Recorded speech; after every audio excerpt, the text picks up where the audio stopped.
الحمد لله نحمده ونستعينه ونؤمن به ونتوكل عليه ونعوذ بالله من شرور أنفسنا ومن سيئات أعمالنا من يهده الله فلا مضل له ومن يضلل فلا هادي له وأشهد أن لا إله إلا الله وحده لا شريك له وأشهد أن محمدا عبده ورسوله أرسله بالهدى ودين الحق ليظهره على الدين كله ولو كره المشركون اللهم صل على محمد وعلى آل محمد كما صليت على إبراهيم وعلى آل إبراهيم وبارك على محمد وعلى آل محمد كما باركت على إبراهيم وعلى آل إبراهيم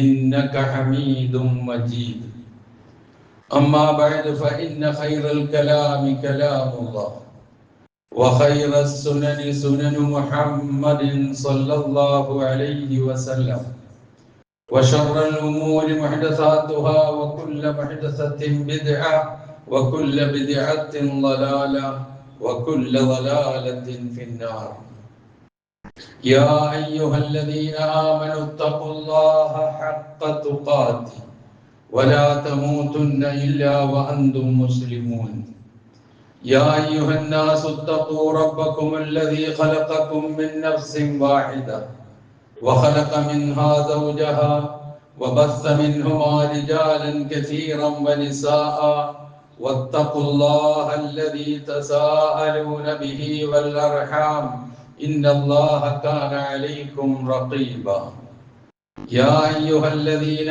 آمنوا اتقوا الله وقولوا قولا سديدا يصلح لكم أعمالكم ويغفر لكم ذنوبكم ومن يطع الله ورسوله فقد فاز فوزا عظيما أعوذ بالله من الشيطان الرجيم بسم الله الرحمن الرحيم عسى الله أن يجعل بينكم وبين الذين عاديتم منهم مودة والله قدير والله غفور رحيم സഹോദരന്മാരെ സഹോദരികളെ അല്ലാഹുവിന്റെ വിധിവിലക്കുകൾ ജീവിതത്തിൽ പകർത്തി ജീവിതത്തിന്റെ എല്ലാ രംഗങ്ങളിലും അല്ലാഹുവിനെ സൂക്ഷിച്ചുകൊണ്ട് ജീവിക്കണം എന്ന അല്ലാഹുവിന്റെ നിർദ്ദേശം എന്നെയും നിങ്ങളെയും ഞാൻ ഉണർത്തുന്നു. അല്ലാഹു സുബ്ഹാനഹു വ തആല മുത്തഖികളും മുവഹിദുകളുമായി ജീവിച്ചു മരിക്കുവാൻ നമുക്ക് ഏവർക്കും തൗഫീഖ് നൽകുമാറാകട്ടെ എന്ന് പ്രാർത്ഥിക്കുകയും ചെയ്യും. ഞാൻ ഓതിവെച്ച വചനം 60-ാം അധ്യായം അൽ മുംതഹിനയിലെ 7-ാമത്തെ ഒരു ചെറിയ വചനമാണ്.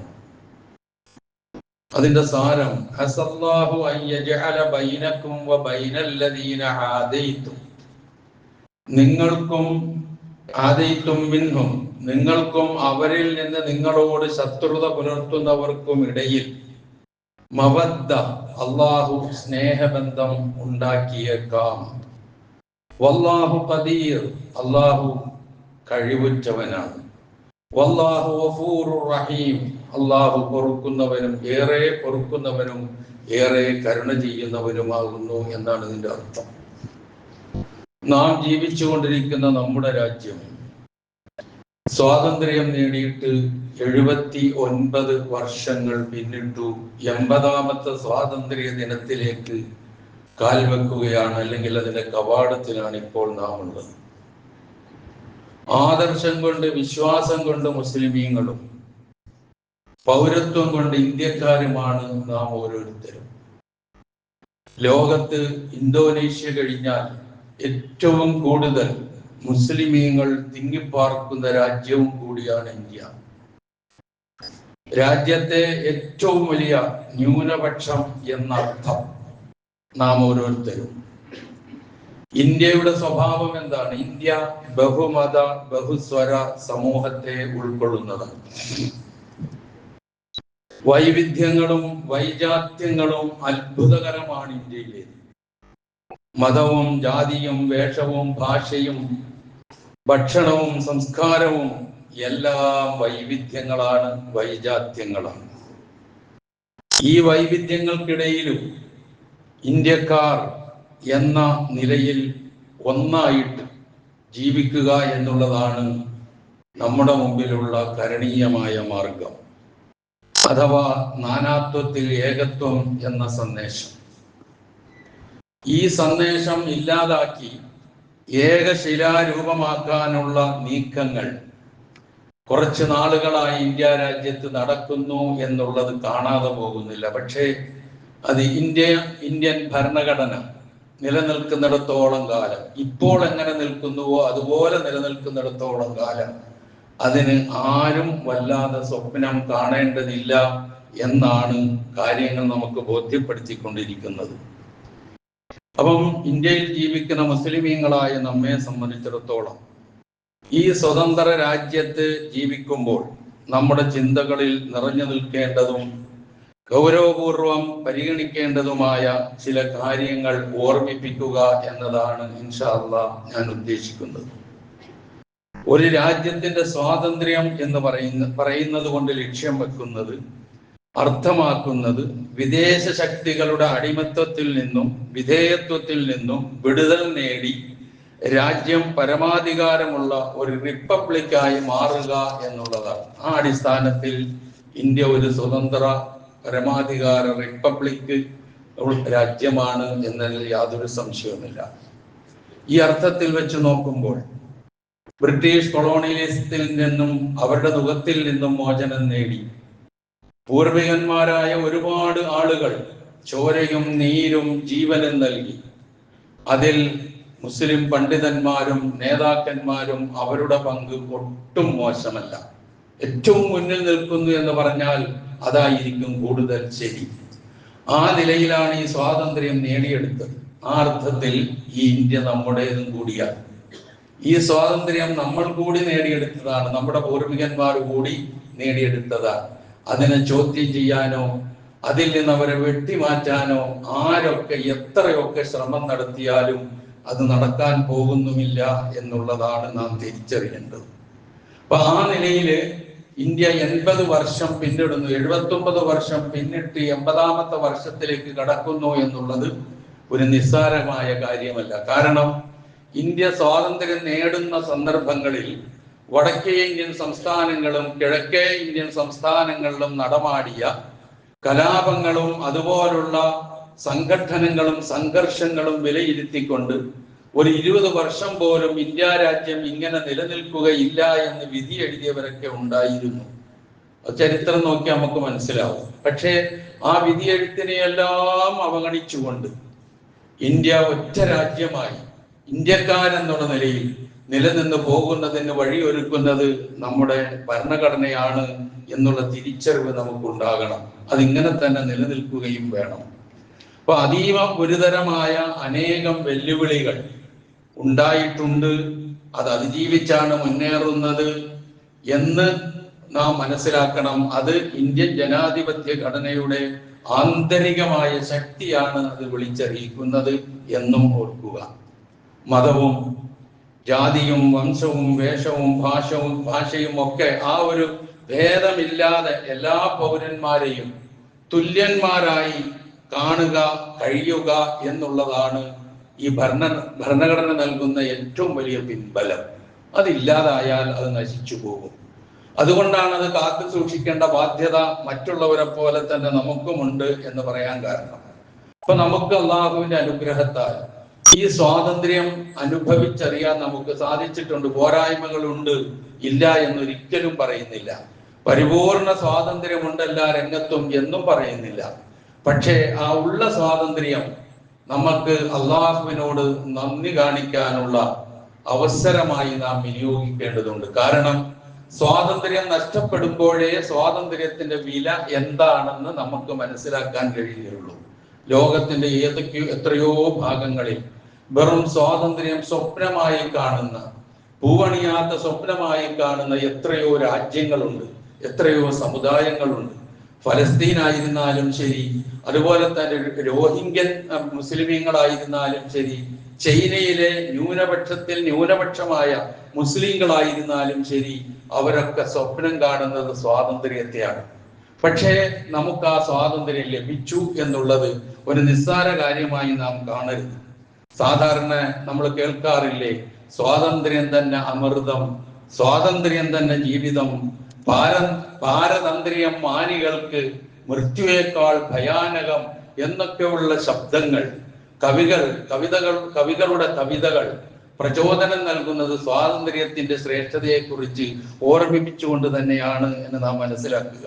അപ്പൊ ഈ ഒരു രംഗത്ത് നിന്നുകൊണ്ട് നമ്മൾ നമ്മുടെ നാടിനെ കുറിച്ചും നമ്മളെക്കുറിച്ചും നമ്മുടെ ബാധ്യതയെക്കുറിച്ചും ഒന്നല്പം നമുക്ക് ചിന്തിക്കാം. ആധുനികവും പൗരാണികവുമായ വിവിധ കാലഘട്ടങ്ങളിലെ മുസ്ലിങ്ങൾ ജീവിച്ച, ഇന്നും ജീവിച്ചുകൊണ്ടിരിക്കുന്ന നാടുകളെയും പരിസര പ്രദേശങ്ങളെയും ഭരണ പ്രദേശങ്ങളെയും വിശകലനം ചെയ്താൽ പ്രധാനമായും 3 തരത്തിൽ ആ രാജ്യങ്ങളെ നമുക്ക് വിഭജിക്കാൻ കഴിയും. ഒന്ന്, ദാറുൽ ഇസ്ലാം, ഇസ്ലാമിക ഭരണ പ്രദേശങ്ങൾ എന്നാണ് അതിന് പറയുക. എന്ന് വെച്ചാൽ ഇസ്ലാമിക ശരീഅത്തിന്റെ അടിസ്ഥാനത്തിൽ ഭരണവുമായി മുന്നോട്ട് പോകുന്ന രാജ്യങ്ങൾ, അതിനാണ് ദാറുൽ ഇസ്ലാം എന്ന് പറയുക.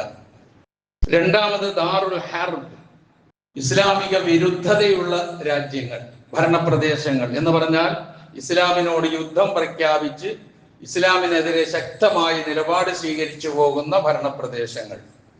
ഇനി മറ്റൊന്ന് ഇസ്ലാമികേതര ഭരണപ്രദേശങ്ങളാണ്. അത് ഇസ്ലാമിക രാഷ്ട്രങ്ങളുമല്ല, അല്ലെങ്കിൽ ഇസ്ലാമിനോട് യുദ്ധം പ്രഖ്യാപിച്ച രാഷ്ട്രങ്ങളുമല്ല, ഇസ്ലാമികേതരമായ ഭരണപ്രദേശങ്ങളാണ്. അതിന് ദാറുൽ സുൽഹ്, ദാറുൽ ദഅവ, ദാറുൽ അഹ്ദ്, ദാറുൽ മുആശറ എന്നൊക്കെയുള്ള പല പേരുകളിൽ അതിനെക്കുറിച്ച് വിശകലനം ചെയ്യപ്പെടാറുണ്ട്. ഈ പറഞ്ഞ 3-ൽ ഒരു സംശയവും നമുക്ക് വേണ്ട. മതസ്വാതന്ത്ര്യമുള്ള, പ്രബോധന സ്വാതന്ത്ര്യമുള്ള, ഇസ്ലാം അനുസരിച്ച് ജീവിക്കാൻ നമുക്ക് ഒരു പ്രയാസവും ഇല്ലാത്ത നിലയിലുള്ള ഒരു രാജ്യം തന്നെയാണ് ഇന്ത്യ രാജ്യം. അതിനെ ഏതെങ്കിലും ഒരു മതത്തിന്റെ പേരിൽ ആക്കി തീർക്കാൻ ആര് ശ്രമിച്ചാലും അത് നടക്കില്ല എന്നുള്ളതാണ് ഇതുവരെയുള്ള ചരിത്രം. ഇനിയും ഇൻഷാ അല്ലാഹ് അങ്ങനെ തന്നെയായിരിക്കും. അപ്പൊ നാം ഇവിടെ എന്ത് വേണം? ഒരു മതവിശ്വാസി എന്ന നിലയിൽ ഇസ്ലാമിക തത്വസംഹിതകളുടെ മൂല്യങ്ങളുടെ ഉൾക്കൊള്ളുന്ന എല്ലാ ഐഡന്റിറ്റിയും നിലനിർത്തുന്ന ഒരു മുസ്ലിമായി ജീവിക്കണം. അതോടൊപ്പം തന്നെ ഒരു പ്രബുദ്ധ പൗരൻ, ഇന്ത്യയിലെ ഒരു പ്രബുദ്ധ പൗരൻ, ഇന്ത്യ രാജ്യത്തെ ഒരു പൗരൻ എന്ന നിലയിൽ ഇന്ത്യ രാജ്യത്തിന്റെ ഭരണഘടന അനുശാസിക്കുന്ന ജനാധിപത്യ മതേതര മൂല്യങ്ങളെയും ചേർത്ത് നിർത്തിയുള്ള ഒരു ജീവിത ക്രമമാണ് ഇന്ത്യ രാജ്യത്ത് നമുക്ക് ജീവിച്ചു പോകാൻ കഴിയുക. അതേ സാധിക്കൂ എന്നുള്ളതാണ്. ലോകത്തിന്റെ വിവിധ ഭാഗങ്ങളിൽ ഞാൻ നേരത്തെ സൂചിപ്പിച്ചതുപോലെ ഇതിന് ഭാഗ്യം സിദ്ധിക്കാത്തവരുടെ അവസ്ഥ, അവർ ജീവിക്കുന്നത് ബോംബ് സ്ഫോടനങ്ങളുടെ ശബ്ദത്തിന്റെ ഇടയിലാണ്, ഞെട്ടിത്തെറിക്കുകയാണ്, അതിന് ഇരയാവുകയാണ് പലരും. അതല്ലെങ്കിൽ അതുപോലെ തന്നെ മിസൈൽ വർഷങ്ങളുടെ പേടിപ്പിക്കുന്ന ശബ്ദങ്ങൾ, ഇതിൻ്റെ ഇടയിലാണ് അവർ ജീവിക്കുന്നത്. അള്ളാഹുവിന്റെ അനുഗ്രഹത്താൽ അങ്ങനെ ഒന്നുമില്ലാത്ത ഒരവസ്ഥ. കുറെയൊക്കെ ഇതൊക്കെ നടന്നുകൊണ്ടിരിക്കുന്നുണ്ട്. ഇതൊന്നും കാണാതെയല്ല ഞാൻ ഈ പറയുന്നത്. എന്നിരുന്നാലും ഇതിൻ്റെ ഇടയിൽ ആശ്വാസത്തിന്റെയും അതുപോലെ തന്നെ സ്വസ്ഥതയുടെയും സമാധാനത്തിന്റെയും ശാന്തിയുടെയും അന്തരീക്ഷത്തിലൂടെ നീങ്ങാൻ സാധിക്കുന്നു എന്നുള്ളത് നിഷേധിക്കാൻ നമുക്ക് കഴിയില്ല. ഇവിടെ നാം ചിന്തിക്കേണ്ടത് ഇങ്ങനെയുള്ള സ്വാതന്ത്ര്യവും സുരക്ഷിതത്വവും നിർഭയത്വവും ഒരു വലിയ അനുഗ്രഹങ്ങളാണെന്ന് കണ്ടുകൊണ്ട് അതിനോട് നന്ദി കാണിക്കാൻ നാം തയ്യാറാകണം. വിശുദ്ധ ഖുർആൻ സൂറത്തു തക്കാസുറിന്റെ അവസാനത്തെ ഒരു ചെറിയ വാചകമുണ്ട്. അനുഗ്രഹങ്ങളെ സംബന്ധിച്ച് നിങ്ങളോട് ചോദ്യം ചെയ്യപ്പെടുക തന്നെ ചെയ്യും എന്നാണ് അതിന്റെ അർത്ഥം. ഈ വചനത്തെ വിശകലനം ചെയ്തുകൊണ്ട് മഹാനായ ഇബ്നു കസീർ റഹിമഹുല്ലാഹ് പറഞ്ഞു വെക്കുന്ന ഒരു വാചകമുണ്ട്.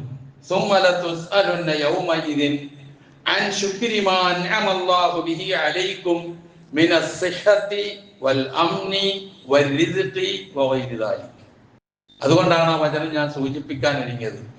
ഏത് അനുഗ്രഹവും അള്ളാഹുവിൽ നിന്ന് കിട്ടുന്നതാണ്. ആ അനുഗ്രഹങ്ങളെ കുറിച്ച് ചോദ്യം ചെയ്യപ്പെടും എന്ന കാര്യത്തിൽ യാതൊരു സംശയവുമില്ല. അതിന് മറുപടി പറയാതെ അള്ളാഹുവിന്റെ മുമ്പിൽ നിന്ന് അനങ്ങാനും കഴിയില്ല. അപ്പൊ അക്കൂട്ടത്തിൽ നമുക്കുള്ള സുരക്ഷിതത്വവും നമുക്ക് ലഭിക്കുന്ന ആഹാരവും നമുക്ക് ലഭിക്കുന്ന ആരോഗ്യവും നല്ല അവസ്ഥയും ഒക്കെ ചോദ്യം ചെയ്യപ്പെടുമെന്നാണ് മഹാനായ ഇബ്നു കസീർ റഹിമഹുല്ലാഹ് തന്റെ തഫ്സീറിൽ ഇതിനെ രേഖപ്പെടുത്തിയിട്ടുള്ളത്. അദ്ദേഹം പറഞ്ഞ വാക്ക് സുമ്മല തുസ്അലുന യൗമഇദിൻ, ആ ദിവസം നിങ്ങളോട് ചോദ്യം ചെയ്യപ്പെടും, അൻ ശുക്രി മാ അൻഅമല്ലാഹു ബിഹി അലൈക്കും, അള്ളാഹു നിങ്ങൾക്ക് ചെയ്തു തന്ന അനുഗ്രഹങ്ങൾ എന്തൊക്കെയാണോ ആ അനുഗ്രഹങ്ങളെ കുറിച്ച് നിങ്ങളോട് അന്നേ ദിവസം ചോദ്യം ചെയ്യപ്പെടും. എന്തൊക്കെയാണ് അനുഗ്രഹം? മിനസ്സിഹ, ആദ്യം പറഞ്ഞു ആരോഗ്യം, വൽ അംന്, രണ്ടാമത് പറഞ്ഞു നിർഭയത്വം, സുരക്ഷിതത്വം, സമാധാനം, അതിനെക്കുറിച്ച് ചോദ്യം ചെയ്യപ്പെടും. വൽറിസ്ഖ്, മൂന്നാമത് പറഞ്ഞത് ആഹാരം, ഭക്ഷണം, പട്ടിണിയില്ലാതെ ജീവിക്കാൻ കഴിയുക എന്നുള്ളത്. വഗൈരിദാലിക, ഇതല്ലാത്തതും എന്ന് മൊത്തത്തിൽ മറ്റു പലതിനെയും ഉൾക്കൊള്ളിച്ചുകൊണ്ട് അദ്ദേഹം പറഞ്ഞു വെച്ച് നമുക്ക് കാണാം. അതുപോലെ തന്നെ നാം ഈ അനുഗ്രഹത്തിന് നന്ദി ചെയ്യുന്നവരായി മാറണം. ഏത് നിലയിൽ? വിശുദ്ധ ഖുർആൻ സൂറത്ത് ഹജ്ജിലെ 41-ാമത്തെ വചനത്തിൽ പറയുന്നുണ്ട്, അല്ലദീന ഇമ്മക്കന്നാഹും ഫിൽ അർളി അഖാമുസ് സ്വലാത്ത വആതവുസ് സകാത്ത വഅമറൂ ബിൽ മഅറൂഫ് വനഹൗ അനിൽ മുൻകർ വലില്ലാഹി ആഖിബത്തുൽ ഉമൂർ. അങ്ങനെയുള്ള ഒരു സൗകര്യം നാം അവർക്ക് ചെയ്തു കൊടുത്തു കഴിഞ്ഞാൽ, ഭൂമിയിൽ അവർക്ക് അങ്ങനെയുള്ള ഒരു സ്വാധീനം നാം നൽകി കഴിഞ്ഞാൽ അവരെന്തൊക്കെ ചെയ്യും? അഖാമുസ് സ്വലാത്ത്, നമസ്കാരം കൃത്യമായി അവർ അനുഷ്ഠിക്കും. വആതവുസ് സകാത്ത്, നിർബന്ധ ദാനം സക്കാത്ത് അവർ നൽകും. വഅമറൂ ബിൽ മഅറൂഫ്, അവർ നന്മ സദാചാരം കൽപ്പിക്കും. വനഹൗ അനിൽ മുൻകർ, അവർ തിന്മ വിരോധിക്കും. ദഅവത്താണ് പറഞ്ഞു വെച്ചത്, ഇസ്ലാമിക പ്രബോധനത്തെ കുറിച്ചാ പറഞ്ഞത്. അംറും ബിൽ മഅറൂഫ് നഹ്യുൻ അനിൽ മുൻകർ എന്ന് പറഞ്ഞാൽ ആ ഉത്തരവാദിത്വം ഏൽപ്പിക്കപ്പെട്ട സമൂഹമാണ് നമ്മൾ. കുന്തും ഖൈറ ഉമ്മത്തിൻ ഉഖ്രിജത് ലിന്നാസി തഅ്മുറൂന ബിൽ മഅറൂഫി വതൻഹൗന അനിൽ മുൻകർ വതുമിനൂന ബില്ലാഹ് എന്ന് വിശേഷിപ്പിച്ച ഒരു വിഭാഗമാണ് നാം. അതിനുള്ള സൗകര്യം ഈ നാട്ടിലുണ്ടോ? ഉള്ളിടത്തോളം കാലം ആ ദഅവത്ത് നടത്തിക്കൊണ്ടേയിരിക്കണം. ആ ദഅവത്താണ്, ആ പ്രബോധനമാണ്, ആ ഇസ്ലാം മുന്നോട്ട് വെക്കുന്ന ആശയമാണ് ഇവിടെ പലർക്കും പ്രയാസമുണ്ടാക്കി തീർക്കുന്നത് എന്നുള്ളത് തന്നെയാണ് ഇതിൽ നിന്ന് നാം മനസ്സിലാക്കുകയും തിരിച്ചറിയുകയും ചെയ്യേണ്ടതെന്ന് ഓർമ്മിപ്പിക്കുകയാണ്. അപ്പം അവനവൻ ചെയ്യേണ്ട കാര്യങ്ങൾ, ആരാധനാ കർമ്മങ്ങൾ കുറ്റമറ്റ നിലയിൽ അവർ ചെയ്യും. അത് നമസ്കാരമായിരുന്നാലും സക്കാത്തായിരുന്നാലും ഓരോന്നിനും അതിൻ്റെതായ സവിശേഷതയുണ്ട്, വിശദീകരണമുണ്ട്, അതിലേക്ക് കടക്കുന്നില്ല. അപ്പൊ ഇതൊക്കെ അവർ ചെയ്യും. നമ്മൾ അങ്ങനെയുള്ളവരാകണം എന്നാണ് ഈ പറഞ്ഞതിന്റെ അർത്ഥം. ഉള്ള സ്വാതന്ത്ര്യം ഉപയോഗപ്പെടുത്തിക്കൊണ്ട് ദഅ്വാ രംഗത്ത് ചെയ്യാവുന്ന കാര്യങ്ങൾ, പ്രബോധന രംഗത്ത് ചെയ്യാൻ പറ്റുന്ന കാര്യങ്ങൾ ഈ സ്വാതന്ത്ര്യം ഉപയോഗപ്പെടുത്തിക്കൊണ്ട് നാം ചെയ്യണം. നമ്മുടെ ആ ചെയ്തി നമ്മുടെ സ്വാതന്ത്ര്യത്തെ ഹനിക്കുന്ന നിലയിലേക്ക് എത്തിപ്പെടുന്നില്ല എന്ന് നാം ഉറപ്പുവരുത്തുകയും വേണം. ഇതെല്ലാം ഇതുമായി ബന്ധപ്പെടുന്ന കാര്യമാണ്. തന്നെയുമല്ല, ഇസ്ലാമിനെ കുറിച്ച് തെറ്റായ ധാരണകൾ, തെറ്റിദ്ധാരണകളാണ് ഇങ്ങനെ പരത്തിക്കൊണ്ടിരിക്കുന്നത്. നമ്മൾ നോക്ക്, എത്രയാണ് പറയുന്നത് കാഫിറിനെ കണ്ടെടുത്ത് വെച്ച് കൊല്ലണം, അത് ജിഹാദാണ്. അതുപോലെ തന്നെ നിർബന്ധ മതപരിവർത്തനം, ഇതൊന്നും ഇസ്ലാമിലില്ല, ഇസ്ലാം പഠിപ്പിക്കുന്നില്ല, അങ്ങനെയുള്ള കാര്യങ്ങളില്ല. പരിശുദ്ധ ഖുർആൻ തന്നെ മതസ്വാതന്ത്ര്യം അങ്ങേയറ്റം നമുക്ക് നൽകുന്ന, പ്രദാനം ചെയ്യുന്ന, ഉദ്ഘോഷിക്കുന്ന ഒരു ഗ്രന്ഥമാണ്. ലാ ഇക്റാഹ ഫിദ്ദീൻ, മതത്തിൽ ബലാത്കാരമില്ല. ലക്കും ദീനുക്കും വലിയ ദീൻ, നിങ്ങൾക്ക് മതം, നിങ്ങളുടെ മതം, എനിക്ക് എന്റെ മതം. ഇതൊക്കെ മതസ്വാതന്ത്ര്യമാണ്. ഇത് തന്നെയായി ഈ നാട്ടിൽ നിലനിൽക്കേണ്ടത്. ആരും ഒരു മതത്തിന്റെ പേരിൽ മക്കിട്ട് കയറി അങ്ങോട്ടും ഇങ്ങോട്ടും സണ്ട കൂടി തമ്മിൽ തല്ലി ഇല്ലാതാകുന്ന സംഘർഷവും സംഘടനവും കൊലപാതകവും മതത്തിന്റെ പേരിൽ ഉണ്ടാക്കി തീർക്കുന്ന അവസ്ഥ ഉണ്ടായിക്കൂടാ എന്ന് തന്നെയാണ് എല്ലാ മതങ്ങളും ദർശനങ്ങളും പറഞ്ഞു വെക്കുന്നത്. പക്ഷെ അത് ഉൾക്കൊള്ളുന്നവർ തന്നെയാണ് പലപ്പോഴും അതിന് വിരുദ്ധമായി പ്രവർത്തിക്കുക. അപ്പൊ നമ്മുടെ ഭാഗത്ത് നിന്നുണ്ടാകണം ഇസ്ലാമിനെ കുറിച്ചുള്ള തെറ്റിദ്ധാരണകൾ നീക്കാനുള്ള ശ്രമങ്ങൾ നമ്മിൽ നിന്നുണ്ടാകണം.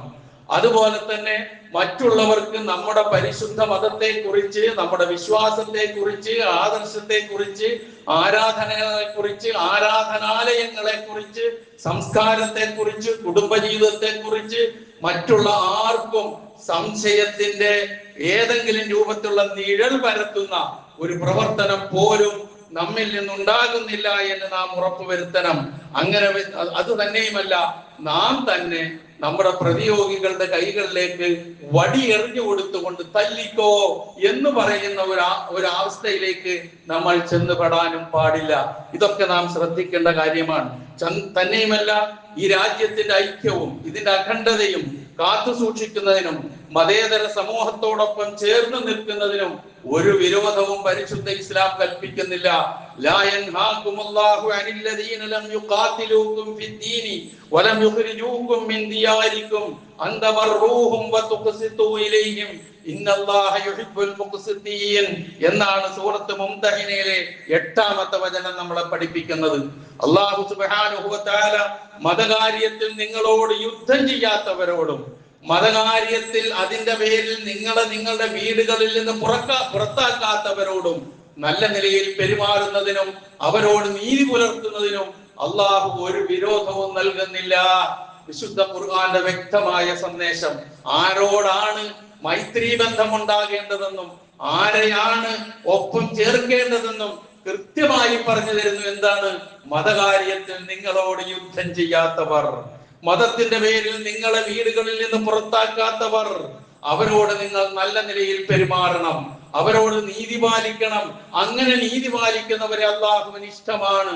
ഇന്നല്ലാഹ യുഹിബ്ബുൽ മുഖ്സിതീൻ, അങ്ങനെ നീതി പാലിക്കുന്നവരെ അല്ലാഹു ഇഷ്ടപ്പെടുന്നു എന്ന് വിശുദ്ധ ഖുർആൻ പറയുന്നു. ആ ചേർത്ത് പിടിക്കലിലേക്കാണ് ആ സന്ദേശം.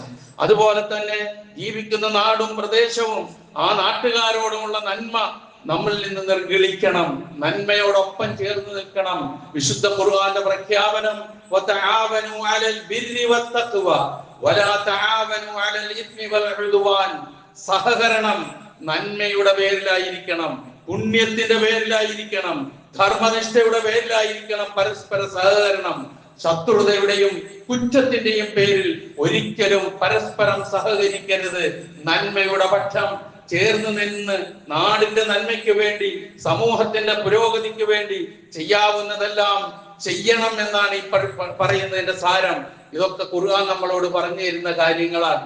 ഇന്ത്യയിൽ ജീവിക്കുന്ന നമ്മെ സംബന്ധിച്ചിടത്തോളം ഞാനൊരു ഇന്ത്യക്കാരൻ, നമുക്കെതിരെ അത് ഇത് എന്ന് പറയുന്നതിന് പകരം ഒരു ഇന്ത്യക്കാരൻ, ഒരു മുസ്ലിമായ ഇന്ത്യക്കാരൻ എന്നുള്ള നിലയിൽ, ഒരു വിശ്വാസിയായ ഇന്ത്യക്കാരൻ എന്നുള്ള നിലയിൽ എന്റെ ബാധ്യത എന്താണ് എന്ന് സ്വയം മനസ്സിലാക്കുകയും അത് പകർത്തുകയും മറ്റുള്ളവരിലേക്ക് പകരുകയും ചെയ്യുക എന്നുള്ളതാണ് നമ്മിൽ നിന്നുണ്ടാകേണ്ടത് എന്ന് ചുരുക്കം. തന്നെയുമല്ല, നിങ്ങൾ നോക്കുക, നബി സല്ലല്ലാഹു അലൈഹി വസല്ലമ പ്രവാചകനാകുന്നതിന് മുമ്പ് ഉള്ള ഒരു സംഭവം. പ്രവാചകൻ 40-ാമത്തെ വയസ്സിലല്ലേ മുഹമ്മദുൽ അമീൻ, മുഹമ്മദുർ റസൂലുള്ളാഹി സല്ലല്ലാഹു അലൈഹി വസല്ലമയായി മാറിയതല്ലേ? ആ ചരിത്രം നമുക്കറിയാം. ആ പ്രവാചകനാകുന്നതിന് മുമ്പ് മക്കയിൽ നടന്ന ഒരു സംഭവം പ്രവാചകനായതിനു ശേഷം ഓർത്തുകൊണ്ട് വിലയിരുത്തുന്ന ഒരു രംഗമുണ്ട്. അത് ആ നാടിന്റെ നന്മയ്ക്ക് വേണ്ടി ആരോടൊക്കെയും ചേർന്ന് നിൽക്കാമെന്ന് നമുക്ക് പഠിപ്പിച്ചു തരുന്ന ഒരു സംഭവം കൂടിയാണ്. എന്താണെന്ന് നോക്കുക. പ്രവാചക തിരുമേനി സല്ലല്ലാഹു അലൈഹി വസല്ലമ പറയുകയാണ് ആ സംഭവത്തെ കുറിച്ച്. അതിന് ചരിത്രത്തിലെ പേര് ഹിൽഫുൽ ഫുദൂൽ എന്നാണ്. ഹിൽഫുൽ ഫുദൂൽ നബിയുടെ പ്രവാചകത്വത്തിന് മുമ്പ് നടന്ന ഒരു സംഭവമാണ്. ഹിൽഫുൽ ഫുദൂൽ എന്ന് പറഞ്ഞാൽ അതിന്റെ അർത്ഥം ഉത്കൃഷ്ടന്മാരുടെ സമ്മേളനം, സംഘം ചേരൽ, അല്ലെങ്കിൽ അവരുടെ ഉടമ്പടി എന്നുള്ള നിലയിൽ വിശേഷിപ്പിക്കപ്പെടുന്നതാണത്. അത് പ്രവാചകത്വത്തിന് മുമ്പ് നടന്നതാണ്. നബി സല്ലല്ലാഹു അലൈഹി വസല്ലം അത് ഓർക്കുകയാണ്. എങ്ങനെ ഈ മക്കയിലേക്ക് കച്ചവടത്തിനോ അതുപോലെ തന്നെ ഹജ്ജിനോ കഅബ തവാഫ് ചെയ്യാനോ ഒക്കെ ലക്ഷ്യം വെച്ച് മക്കയുടെ പുറത്തു നിന്ന് വരുന്ന ആളുകളുണ്ട്. ആ ആളുകൾ ആ മക്കയിലേക്ക് വരുമ്പോൾ അവരെ ആക്രമിക്കുകയും അവരെ കൊള്ളയടിക്കുകയും അവരെ ഉപദ്രവിക്കുകയും ഒക്കെ ചെയ്യുന്ന നിമിത്തം മക്കയുടെയും മക്കക്കാരുടെയും പേര് മറ്റ് രാജ്യങ്ങളിൽ മോശമായി, ആ സൽപ്പേരിന് കളങ്കമായി വരുന്ന ഒരവസ്ഥയുണ്ടായി. ആ അവസ്ഥ ഉണ്ടായപ്പോൾ ഖുറൈശികളിൽ പ്രമുഖനായിരുന്ന അവിടുത്തെ പൗരപ്രമുഖനും അതുപോലെ തന്നെ സാമൂഹിക രംഗത്ത് ഏറെ ശ്രദ്ധ പതിപ്പിക്കുകയും ചെയ്ത അബ്ദുല്ലാഹി ഇബ്നു ജുദ്ആൻ എന്ന് പറയുന്ന വ്യക്തി അദ്ദേഹത്തിന്റെ വീട്ടിൽ ഒരു യോഗം വിളിച്ചുകൂട്ടി. ഇതിനെതിരെ എന്ത് വേണമെന്ന് ആലോചിക്കാൻ വേണ്ടി. കാരണം മക്കയുടെ മക്കയുടെ സൽപ്പേരാണ് പുറത്ത് കളങ്കമാകുന്നത്. മക്കയിലേക്ക് വരുന്ന, കഅബയിലേക്ക് വരുന്ന അന്നുണ്ടല്ലോ കഅബ സന്ദർശനവും അതുപോലുള്ള കാര്യങ്ങളൊക്കെ. അങ്ങനെ വരുന്ന ആളുകൾ വേട്ടയാടപ്പെടുന്നു, ഉപദ്രവിക്കപ്പെടുന്നു, അത് പ്രയാസമുണ്ടാക്കുന്നു എന്ന തിരിച്ചറിവാണ് അബ്ദുല്ലാഹി ഇബ്നു ജുദ്ആന്റെ വീട്ടിൽ ഒരു യോഗം വിളിച്ചു ചേർക്കാൻ വഴിയൊരുക്കിയത്. ആ യോഗത്തിൽ നബി സല്ലല്ലാഹു അലൈഹി വസല്ലമയും പങ്കെടുത്തു. അന്ന് പ്രവാചകൻ ആയിരുന്നില്ല കേട്ടോ. എന്നിട്ട് പങ്കെടുത്തു. അദ്ദേഹത്തിന്റെ പിതൃവന്മാരോടൊപ്പം പ്രവാചകൻ അത് പറയുന്നുണ്ട്. എന്നിട്ട് അദ്ദേഹം പറയുകയാണ്, ലഖദ് ശഹിദ്തു മഅ ഉമ്മത്തി, എന്റെ പിതൃവ്യന്മാരോടൊപ്പം ഞാൻ ആ പരിപാടിയിൽ സാക്ഷിയായി പങ്കെടുത്തു. ഹിൽഫൻ ഫീ ദാരി അബ്ദുല്ലാഹി ഇബ്നു ജുദ്ആൻ, അബ്ദുല്ലാഹി ഇബ്നു ജുദ്ആന്റെ വീട്ടിൽ നടന്ന ആ പരിപാടിയിൽ ഞാനും പങ്കെടുത്തു. എന്നിട്ട് പ്രവാചകൻ പറയുകയാണ്, മാ ഉഹിബ്ബു അന്നലി ബിഹി ഹുംറൻ നഅം, എനിക്ക് ആ ഹിൽഫുൽ ഫുദൂലിൽ പങ്കെടുത്തത് ഒരു ചുവന്ന ഒട്ടകം എനിക്ക് ലഭിക്കുന്നതിനേക്കാൾ വിലമതിക്കുന്നതായിട്ടാണ് ഞാൻ അതിനെ കാണുന്നത്. ഒട്ടകങ്ങളിൽ ഏറ്റവും വില കൂടിയ ഒട്ടകമാണ് ചുവന്ന ഒട്ടകം. അതൊരാൾക്കുണ്ടാകുക എന്ന് വെച്ചാൽ നമ്മുടെയൊക്കെ ഇപ്പോഴത്തെ ഒരു വലിയ ഏറ്റവും വിലപിടിപ്പുള്ള കാർ ഏതാണോ അതുണ്ടാകുന്നതിന് തുല്യമായ പദവിയാണ് അതുള്ള ഒരു മനുഷ്യന് ലഭിച്ചിരുന്നത്. അങ്ങനെ ഒരു ഒട്ടകം എനിക്ക് കിട്ടുന്നതിനേക്കാൾ വിലമതിച്ചതായിരുന്നു ഹിൽഫുൽ ഫുദൂലിലെ എന്റെ സാന്നിധ്യം.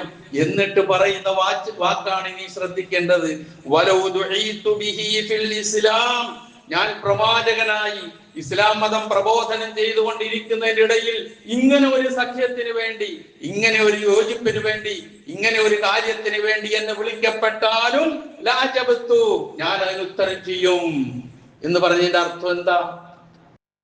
നന്മ കാക്ഷിക്കുന്ന, നന്മയ്ക്ക് വേണ്ടി നിലകൊള്ളുന്ന, നന്മയ്ക്ക് വേണ്ടി ഇറങ്ങിത്തിരിക്കുന്നവരോടൊപ്പം ചേർന്ന് നിൽക്കാൻ. അവിടെ മറ്റൊന്നിനും അബ്ദുല്ലാഹി ഇബ്നു ജുദ്ആൻ മുസ്ലിം ആയിരുന്നില്ല, മുശ്രിക്കായിരുന്നു. ആ മുശ്രിക്കിനോടുള്ള പങ്കാളിത്തമാണ് ഈ പറഞ്ഞത്. ഇതൊന്നും മനസ്സിലാക്കാതെ തൊട്ടുകൂടായ്മയും തീണ്ടിക്കൂടായ്മയും അതുപോലെ തന്നെ പലതും നമ്മൾ തന്നെ ഉണ്ടാക്കി തീർത്ത് അകൽച്ചയുടെ ആഴം വർദ്ധിപ്പിക്കുന്നുവെങ്കിൽ നമ്മൾ തന്നെയാണ് നമ്മളുടെ മതത്തെ മറ്റുള്ളവരുടെ മുമ്പിൽ പരിഹാസ്യരാക്കുന്നതെന്ന് തിരിച്ചറിയാനെങ്കിലും നമുക്ക് കഴിയേണ്ടതുണ്ട്. എന്നിട്ട് അവർ തീരുമാനമെടുത്തു, എന്ത്? ഒരു കാരണവശാലും പുറത്തു നിന്ന് വരുന്ന ഒരാളെയും ഒരു തരത്തിലും ഉപദ്രവിക്കാൻ പാടില്ല. അങ്ങനെ ആരെങ്കിലും ഉപദ്രവിച്ചാൽ എല്ലാ ഗോത്രങ്ങളും ശാഖകളും കുടുംബങ്ങളും എന്നുള്ള ചിന്തകളൊക്കെ മറന്ന് ഒറ്റക്കെട്ടായി അവർക്കെതിരെ നിലകൊള്ളണം എന്ന തീരുമാനമാണ് ആ ഹിൽഫുൽ ഫുദൂലിൽ ഉണ്ടായത്. അതാണ് റസൂൽ സല്ലല്ലാഹു അലൈഹി വസല്ലമ മുശ്രിക്കുകളായിരുന്ന ആൾക്കാരുമായി ചേർന്നുകൊണ്ട് നടത്തിയ ആ സഖ്യത്തെ സംബന്ധിച്ച്, ആ യോഗത്തെ സംബന്ധിച്ച് ഇത്ര ഗൗരവത്തോടുകൂടി സന്തോഷത്തോടുകൂടി പറയുകയും, ഇസ്ലാമിലാണ് ഇനി വരുന്നതെങ്കിൽ പോലും ഞാൻ അത്തരം ഒരു പരിപാടി ഉണ്ടാകുമെങ്കിൽ ഞാൻ അതിൽ പങ്കെടുക്കുമെന്ന് റസൂൽ സല്ലല്ലാഹു അലൈഹി വസല്ലമ പറയുകയും ചെയ്തത് ആ രാജ്യത്തോടും രാജ്യത്തിന്റെ നന്മയോടും ചേർന്ന് നിൽക്കേണ്ട ആവശ്യകതയിലേക്ക് വിരൽ ചൂണ്ടുന്നുവെങ്കിൽ ഈ ആധുനിക കാലത്ത് നമ്മുടെ നാട്ടിൽ ജീവിക്കുന്ന നമ്മെ സംബന്ധിച്ചിടത്തോളവും അത്തരം കാഴ്ചപ്പാടുകൾ ആവശ്യമാണ്. പൊതു നന്മയ്ക്ക് വേണ്ടി ഒരുമിച്ച് നിൽക്കുന്ന അവസ്ഥ. അതുപോലെ തന്നെ കൂടപ്പിറപ്പുകളായി ജീവിക്കുന്ന ആളുകളുടെ ജീവിച്ചുകൊണ്ടിരിക്കുന്ന പ്രദേശത്തിനായി അതിന്റെ സുരക്ഷിതത്വത്തിനും അതിന്റെ നിർഭയത്വത്തിനും വേണ്ടി പ്രാർത്ഥിച്ച പ്രവാചകന്മാരെ നമുക്ക് കാണാം. നോക്കൂ നിങ്ങൾ, ഇബ്രാഹിം നബി അലൈഹി സ്വലാത്തു വസ്സലാം 2 സ്ഥലങ്ങളിൽ ആ പ്രാർത്ഥന നടത്തിയിട്ടുണ്ട്. ഒന്ന് സൂറത്തുൽ ബഖറയിലെ 126-ാമത്തെ വചനം, മറ്റൊന്ന് സൂറത്ത് ഇബ്രാഹിമിലെ 35-ാമത്തെ വചനം. 2 വചനത്തിലും പറയുന്ന എന്താണ്? റബ്ബി ജഅൽ ഹാദാ ബലദൻ ആമിനാ, ഈ രാജ്യത്തെ നീ ഒരു നിർഭയ രാജ്യമാക്കണമേ എന്ന്. നോക്ക് നിങ്ങൾ, അതിനുശേഷം ആ രാജ്യത്തുണ്ടായ പുരോഗതിയും സുരക്ഷിതത്വവും ഒക്കെ നാം ഓർക്ക്. അതുപോലെ തന്നെ സൂറത്തുൽ ഖുറൈശ് നമുക്ക് പരിചയമില്ലേ? സൂറത്തുൽ ഖുറൈശിൽ എന്താ പറയുന്നത്? ഈലാഫി ഖുറൈശ് ഈലാഫിഹിം റിഹ്ലത്തശ് ശിതാഇ വസ്സൈഫ് ഫൽയഅ്ബുദൂ റബ്ബ ഹാദൽ ബൈത്ത് അല്ലദീ അത്അമഹും മിൻ ജൂഇൻ വആമനഹും മിൻ ഖൗഫ്. എന്തിനാണ് അല്ലാഹുവിനെ ആരാധിക്കുന്നത്? ആരാണ് അല്ലാഹു? കൃത്യമായി പ്രവാചകന്മാരുടെ സന്ദേശത്തിൽ ലാ ഇലാഹ ഇല്ലല്ലാഹ്, തൗഹീദ്, ഏകനായ അല്ലാഹുവിനെ മാത്രം ആരാധിക്കുന്നതിന്റെ ആവശ്യകത ഊന്നി പറയുകയും ഒപ്പം ദേശസ്നേഹവും നാടിന്റെ സുരക്ഷിതത്വവും എടുത്തു പറയുന്നുണ്ടെങ്കിൽ പിന്നെ നാം എന്തിനും അടിച്ചു നിൽക്കണം? ഈ വക രംഗത്ത്, പ്രബോധന രംഗത്തായിരുന്നാലും ശരി, നാടിനോടുള്ള കടമകൾ നിറവേറ്റുന്ന രംഗത്തായിരുന്നാൽ പോലും എന്തിനും അടിച്ചു നിൽക്കണമെന്ന് നാം ഓർക്കുക, ആലോചിച്ചു നോക്കുക. ഈ രണ്ട് വചനങ്ങളിലും മഹാനായ ഇബ്രാഹിം നബി അലൈഹി സ്വലാത്തു വസ്സലാം വിശ്വാസത്തെ ഊന്നി പറയുന്നുണ്ട്, തൗഹീദിനെ ഊന്നി പറയുന്നുണ്ട്. ഒരു സ്ഥലത്ത് പറയുന്നുണ്ട്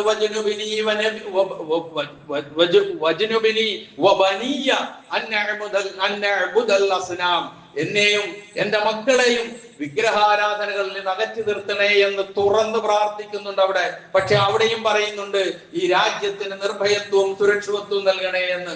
അതുപോലെ തന്നെ ആദ്യത്തിൽ പറഞ്ഞത് എന്താ? അവരിൽ നിന്ന് വിശ്വസിച്ചവർക്ക് നീ റിസ്ക് നൽകണേ എന്ന് പറഞ്ഞു. അള്ളാഹ് അപ്പൊ തന്നെ തിരുത്തി, വിശ്വസിക്കാത്തവർക്ക് ഞാൻ കൊടുക്കും എന്ന് അള്ളാഹു പറഞ്ഞ മറുപടിയൊക്കെ ആ അൽ-ബഖറയിലെ വചനങ്ങൾ കാണാം. ഇതൊക്കെ ഒരുപാട് ചിന്തിക്കാനും പഠിക്കാനും മാർഗം ഉൾക്കൊള്ളാനും ഉണ്ട് എന്നുള്ളത് നാം തിരിച്ചറിയുക, മനസ്സിലാക്കുക. ആ വചനം സൂചിപ്പിച്ചത്.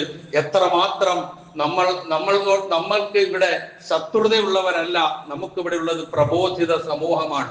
ഒരു വിശ്വാസിയായ മനുഷ്യൻ മനസ്സിലാക്കേണ്ടത് അതാണ്. നമ്മുടെ മുമ്പിലുള്ളത് പ്രബോധിത സമൂഹമാണ്. ആ സമൂഹത്തോടാണ് നമുക്ക് സംസാരിക്കാനുള്ളത്. ആ സംസാരിക്കാനുള്ള സ്വാതന്ത്ര്യം നിലനിൽക്കണം. നമ്മൾക്ക് ആരാധനാലയങ്ങൾ പണിയാനുള്ള സ്വാതന്ത്ര്യം നിലനിൽക്കണം. നമ്മുടെ ആരാധനകൾ മറ്റുള്ളവർ പ്രയാസം അനുഭവിക്കുന്നത് പോലെ അനുഭവിക്കാത്ത രൂപത്തിൽ പോകണം. ചില സ്ഥലങ്ങളിൽ ജുമാഅത്ത് പോകുന്നതും ജമാഅത്തിന് പോകുന്നതും തോക്കുകളുടെ ഇടയിലൂടെയാണ് എന്നുള്ളത് നമ്മൾ കാണുകയും കേൾക്കുകയും ഒക്കെ ചെയ്യാറുള്ള സംഗതികളാണ്. ചിലപ്പോൾ നമ്മുടെ രാജ്യത്തും ഒറ്റപ്പെട്ട സംഭവങ്ങൾ അങ്ങനെ കാണുകയും കേൾക്കുകയും ചെയ്തിട്ടുണ്ട്.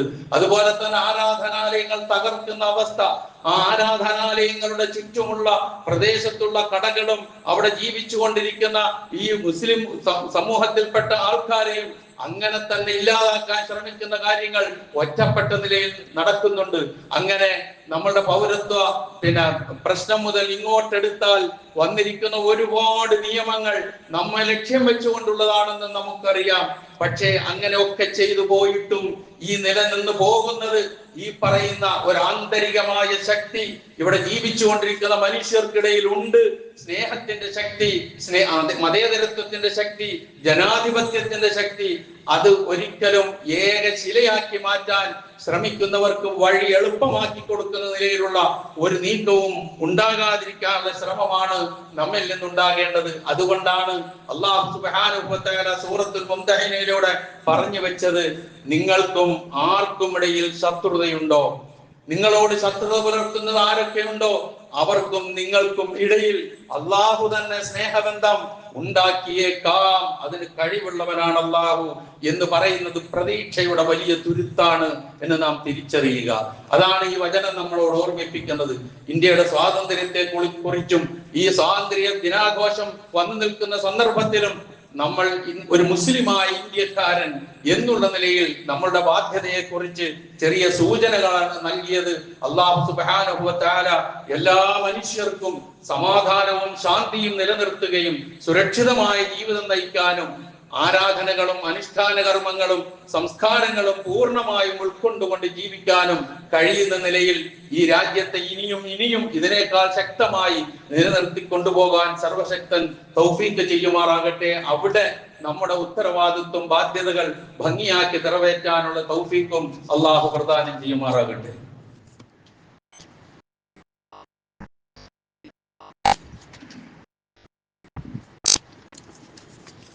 അൽഹംദുലില്ലാ الذي هدانا لهذا وما كنا لنهتدي لولا أن هدانا الله والصلاة والسلام على أشرف الأنبياء والمرسلين وعلى آله وصحبه أجمعين أما بعد اتقوا الله عباد الله.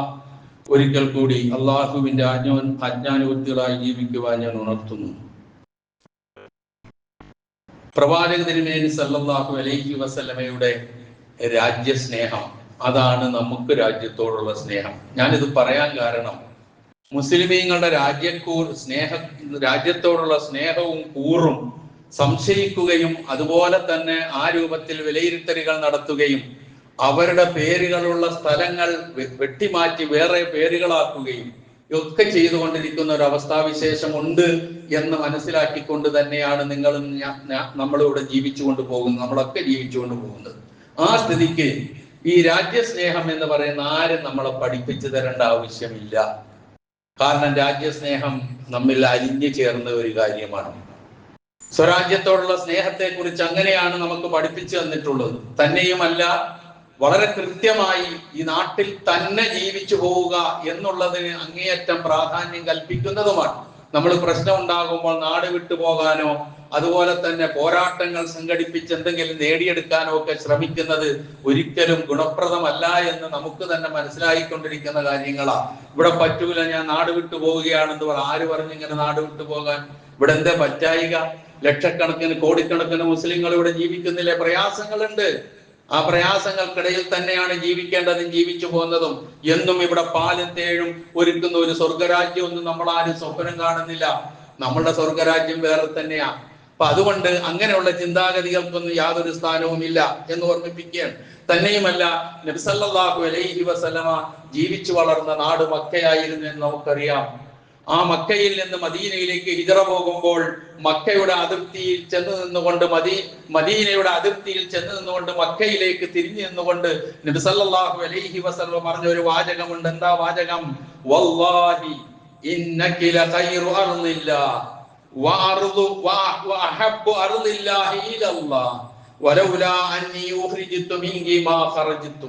അല്ലാഹുവിനെ തന്നെയാണ് സത്യം, ഭൂമിയിൽ ഏറ്റവും നല്ല രാജ്യമാണ് നീ. അള്ളാഹുവിന് ഏറ്റവും ഇഷ്ടപ്പെട്ട ഭൂപ്രദേശമാണ് നീ. എന്റെ ജനത എന്നെ പുറത്താക്കിയിട്ടില്ലായിരുന്നുവെങ്കിൽ ഞാൻ ഇവിടെ നിന്ന് പോകുമായിരുന്നില്ല. രാജ്യത്തോടുള്ള സ്നേഹത്തിന്റെ അങ്ങേയറ്റത്തെ വാക്കുകളാണിത്. അതുകൊണ്ട് ആരും പുറത്താക്കാൻ നോക്കണ്ട. പുറത്താക്കിയാൽ പോകാനും പോകുന്നില്ല. ഇതാണ് നാം മനസ്സിലാക്കേണ്ട കാര്യം. ഇപ്പൊ ഏതോ ആകട്ടെ, ഈ ഒരു തത്വം നമ്മളുടെ ഒക്കെ രക്തത്തിലുള്ളതാ. എന്ത്? സ്വരാജ്യത്തോടുള്ള സ്നേഹം. അത് നമ്മളുടെ അങ്ങേറ്റം ബന്ധപ്പെട്ട ഒരു കാര്യം. റസൂലിന്റെ വാക്കുകൾ ഞാൻ പരത്തി പറയുന്നില്ലത്. വല്ലാത്തൊരു രംഗമാണത്.